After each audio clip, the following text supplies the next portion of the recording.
Miss Trisha, एक बात बताइए, क्या आप जानती हैं मॉलेस्टेशन शब्द का अर्थ क्या है? छेड़छाड़, मॉलेस्टेशन, ये जो सारी टर्म्स हैं, इनकी डेफिनेशन पता है आपको?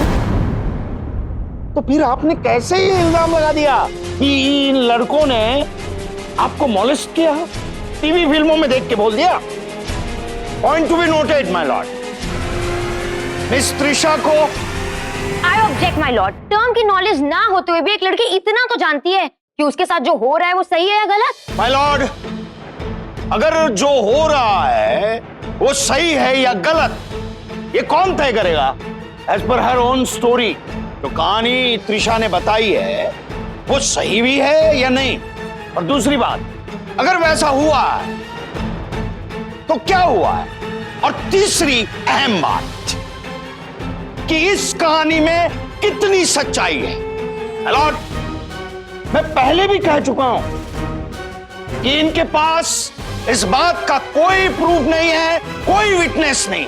और जो पुलिस रिपोर्ट में बात दर्ज हुई है वो खरोच के निशान और वो मार्क्स एक्सीडेंट के भी हो सकते हैं। तो हम कैसे मान ले ये लड़की जो स्टोरी बता रही है ये सच है या नहीं? और वो कैसे इल्जाम लगा सकती है मेरे क्लाइंट्स पर कि वो गिल्टी हैं? माय लॉर्ड, कोर्ट के सामने ये बात ऑलरेडी प्रूव हो चुकी है कि ये लड़के वेल बिहेव्ड लड़के हैं, अच्छे घर के लड़के। उन्होंने कभी भी किसी भी प्रकार की कोई बदतमीजी नहीं की। माय लॉर्ड, इनके कॉलेज के फ्रेंड्स हैं, बॉयज एंड गर्ल्स, वो सभी आकर कोर्ट में गवाही दे सकते हैं इनके बिहेवियर के बारे में। इन्होंने कभी कोई बदतमीजी नहीं की। तो फिर ये लड़के त्रिशा के साथ ऐसा बिहेवियर क्यों करेंगे? और ऐसा क्या है इस लड़की में जो इनके सर्कल की और लड़कियों में नहीं है? I object my lord. Objection sustained. Mister Saveri, mind your language. I am sorry my lord, लेकिन एक बात मैं कोर्ट के सामने रखना चाहता हूं। एक मिनट। मिस त्रिशा, क्या आप लोग पहले से दोस्त थे? नहीं। क्या एक दूसरे को जानते थे पहले से? नहीं। Point to be noted my Lord. अगर ये दोनों एक दूसरे को जानते ही नहीं थे, एक दूसरे के साथ किसी भी प्रकार का कोई संबंध नहीं था, तो ये कहानी जो बता रही है मिस त्रिशा, ये सरासर झूठ है। माय लॉर्ड, किसी भी ऑब्वियस रीजन का ना होना इस बात का सबूत नहीं है कि क्राइम हुआ ही नहीं है। किसी भी क्राइम को करने के लिए कोई पर्पस होता है मिस शिवानी। मोलेस्टेशन का क्या पर्पस होता है? अभी मुझे आप जैसे सीनियर लॉयर को तो बताने की जरूरत है नहीं मिस्टर ज़वेरी। कुछ बातें ऐसी होती हैं जो हमें कोर्ट के सामने रखनी चाहिए। माय लॉर्ड,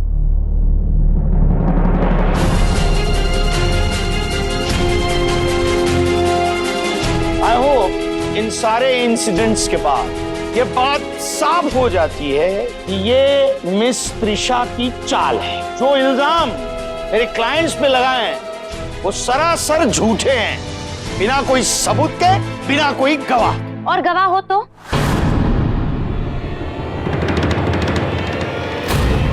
योर ऑनर, हमारे पास इस केस का एक चश्मदीद गवाह है। आई एम सॉरी माय लॉर्ड, हम उसे पहले रिवील नहीं कर पाए और ना ही कोर्ट से परमिशन ले पाए उसे पेश करने की, क्योंकि वो हमारे कांटेक्ट में नहीं था। But now that we have found him, मैं कोर्ट से रिक्वेस्ट करूंगी कि वो हमें उसे पेश करने की इजाजत दे। मिस शिवानी, अभी आपको बहुत सारी बातें सीखनी बाकी हैं। कोर्ट के कुछ प्रोटोकॉल्स होते हैं, इस तरह लास्ट मिनट में किसी को भी कोर्ट में पेश नहीं कर सकती हैं आप। ये डिसाइड करना कोर्ट का काम है मिस्टर ज़वेरी, आपका नहीं।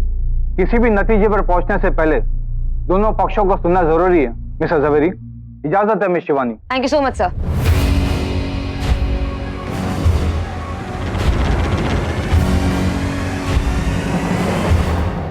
ये कौन है? अरे ये बलून वाला है, याद है हम लोग टकराए थे इससे। गाइस, डोंट वरी, मेरा डैड संभाल लेंगे इसको। तुम जस्ट रिलैक्स रहो और कॉन्फिडेंट रहो। भाई ये सबको सब कुछ बता देगा, मैं बोल रहा हूँ वापस जेल जाना पड़ेगा। चुप रह, मेरे डैड है ना, संभाल लेंगे। रो, रिलैक्स कर। अभी सजा तो मिलेगी ना।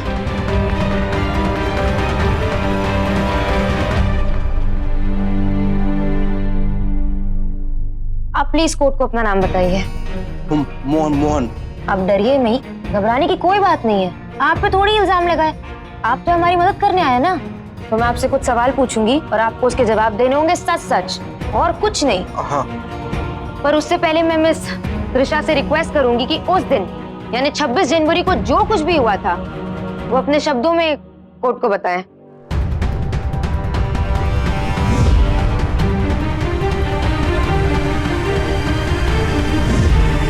तो जो कुछ भी मिस त्रिशा ने कहा सब कुछ वैसे ही हुआ था? हाँ, उस दिन जज साहब घर पे मेरी बच्ची बीमार थी, मुझे उसके लिए दवाई लेनी थी। ऐसे भी मेरे पास पैसे पहले से ही कम थे और ऊपर से बहुत नुकसान भी हो गया। तभी मुझे गुस्सा आ गया और मैंने इन तीनों में से एक का गला पकड़ लिया और अपने पैसे वापस मांगने लगा। तो क्या दिए इन्होंने आपको पैसे? हाँ, इन्होंने मुझे 500 रुपये दिए और पैसे देके ये तुरंत इस लड़की के पीछे भाग लिए। जवेरी साहब, आपको कुछ पूछना है गवाह से? मोहन गुब्बारे वाले जी। बहुत अच्छी याददाश्त है आपकी। ये बहुत अच्छे तरीके से बताया आपने उस दिन क्या क्या हुआ था। चलो एक बार मान लेते हैं कि आपने जो भी कहा वो सच है, लेकिन आप यकीन के साथ कह सकते हैं कि इन तीनों लड़कों का आप जिक्र कर रहे हैं वो तीनों लड़के यही थे? सब यही लड़के थे, मैंने खुद देखा था। आपने अपनी आंखों से देखा था? हाँ, सब देखा था। पक्का? हाँ। ये आपकी पॉकेट में जो है वो गॉगल है या चश्मा है? ये चश्मा है। मतलब आपके पॉकेट को नंबर है या आपकी आंखों को? आंखों में नंबर है सर, आंखों में। तो पॉकेट में क्यों रखा है? निकालिए। कितना नंबर है? नंबर तो नहीं पता। एक आंख से नजदीक का दिखाई नहीं देता, दूसरे आंख से दूर का नहीं दिखाई देता। Point to be noted my lord. Mohan गुब्बारे वाले को एक आंख से दूर का दिखाई नहीं देता और एक आंख से ढंग का नजदीक का दिखाई नहीं देता। तेरा चश्मा बताइए, देखो। हाँ। ओह माय गॉड, सर चकरा गया। लगभग एक आंख में 4 और दूसरी आंख में 4.5 नंबर है माय लॉर्ड। आप चेक कर सकते हैं।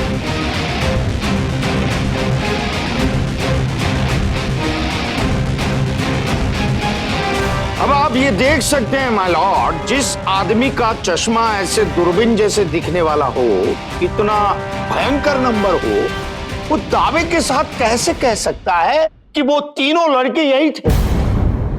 मोहन जी, अभी अभी आपने कोर्ट को जो कहानी बताई कि आपने उस दिन इन तीनों को देखा था, है?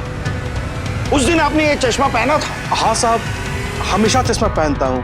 Point to be noted my lord. Mohan ji ने अभी अभी कहा कि मैं हमेशा चश्मा पहनता हूं, लेकिन अभी जब वो आए यहां तो इस चश्मे को तो पॉकेट में रख के आए थे। यानी आप कभी कभार चश्मा पहनते हैं? मैं पहनता हूँ चश्मा। ठीक से याद करके बताइए, उस दिन चश्मा पहना था या नहीं? शायद नहीं पहना था। तो फिर दावे के साथ ये मोहन जी कैसे कह सकते हैं कि वो लड़के ये तीनों थे? नहीं सर, साहब पहना था, चश्मा पहना था मैंने। नहीं पहना था? ये आप कैसे कह सकते हैं मिस्टर जवेरी कि इन्होंने उस दिन चश्मा नहीं पहना था? क्योंकि त्रिशा ने जो कहानी बताई उसमें त्रिशा ने ये नहीं बताया कि मोहन जी ने चश्मा पहना था। मोहन जी, हाँ। उस दिन आपने कैसे कपड़े पहने थे, याद है? ये कैसे याद होगा साहब? अच्छा, आपके पास कितने जोड़ी कपड़े हैं? 3। नहीं, एक 5 जोड़ी कपड़े। Point to be noted my Lord. ये कह रहे हैं इनके पास 5 जोड़ी कपड़े हैं, लेकिन इन्हें याद नहीं है उस दिन इन्होंने कैसे कपड़े पहने थे। तो आप ये कैसे कह सकते हैं? 5 लाख लड़कों की संख्या वाले इस शहर में ये तीनों लड़के वही थे जो आपसे टकराए उस दिन? आई एम सॉरी टू से जज साहब, लेकिन कंप्लेनेंट की वकील ठीक तरह से होमवर्क करके नहीं आई और मुझे डर था वही हुआ। आज भी इन्होंने कोर्ट का टाइम वेस्ट कर दिया। मैंने कहा था ना, पापा हैंडल कर लेंगे सब कुछ। माय लॉर्ड, एक छोटा सा कन्फेशन करना चाहता हूं। मिस शिवानी की इस बेवकूफी के लिए, इस अनप्रोफेशनलिज्म के लिए थोड़ा बहुत जिम्मेदार मैं हूं, क्योंकि मैं ठीक ढंग से सिखा नहीं पाया इन्हें, और थोड़ी बहुत गलती इनकी भी है। बहुत जल्दबाजी थी इन्हें इंडिपेंडेंट केस लड़ने की। लेकिन ये दोष सिर्फ इनका नहीं है, आजकल के सारे यंगस्टर्स में ये दोष पाया जाता है, फिर वो मिस त्रिशा हो या miss Shivani. So I think इस केस को लेकर किसी के भी मन में कोई डाउट नहीं रहा। ये केस बिल्कुल क्लियर है और मेरे क्लाइंट्स निर्दोष। इन पर जो भी इल्जाम लगाए गए हैं वो सरासर झूठे हैं। इसलिए मेरी कोर्ट से ये विनती है कि मेरे क्लाइंट्स को बाइज्जत बरी किया जाए, माय लॉर्ड। एक मिनट जज साहब, आपका जो भी फैसला हो जज साहब, उससे पहले मैं एक बात कहना चाहती हूँ। मेरी समझ से इंसाफ की देवी की आंखों में पट्टी इसलिए नहीं बांधी जाती ताकि वो न्याय अन्याय, सही गलत ना देख सके, बल्कि इसलिए बांधी जाती है ताकि वो इंसाफ करते वक्त अपना पराया ना देखे, लड़का लड़की ना देखे, अमीर गरीब ना देखे। मेरी आपसे रिक्वेस्ट है जज साहब, आप भी जब इंसाफ करें तो ये सब ना देखें, और ना ही ये कि किसका वकील कितना ज्यादा एक्सपीरियंस्ड है या किसकी दलील कितनी अच्छी है। देखिए, अभी तक उनकी बात खत्म नहीं हुई मिस्टर जवेरी। माय लॉर्ड, ये आपको सलाह दे रही हैं और उनकी सलाह सुनने योग्य नहीं है। तो ये कहकर आप खुद क्या कर रहे हैं मिस्टर जवेरी? इसे भी सलाह देना ही कहते हैं मिस्टर जवेरी। अगर आपको समझ में नहीं आया तो मैं बता दूं आपको। I'm sorry. और आप मिसेस नेहरा, आपको मैं कितनी बार कह चुका हूँ कि आप बीच में ना बोला करें। Sorry sir. सर, मैं बस आपसे इतना कहना चाहती हूँ कि आप अब प्लीज किसी भी तरह की जल्दबाजी मत कीजिएगा। Mrs Nehra, you are held in contempt of court. ये कोर्ट आप पर 2000 रुपए का जुर्माना लगाती क्योंकि कोर्ट की वार्निंग के बावजूद आप चुप नहीं हुई। लेकिन मैं आपकी बातों से एग्री करता हूँ, क्योंकि अभी तक कुछ भी साबित नहीं हो पाया है, ना कोई गुनाह ना किसी की बेगुनाही। इसीलिए कोर्ट इस केस के फैसले को अगली तारीख तक मुलतवी करती है।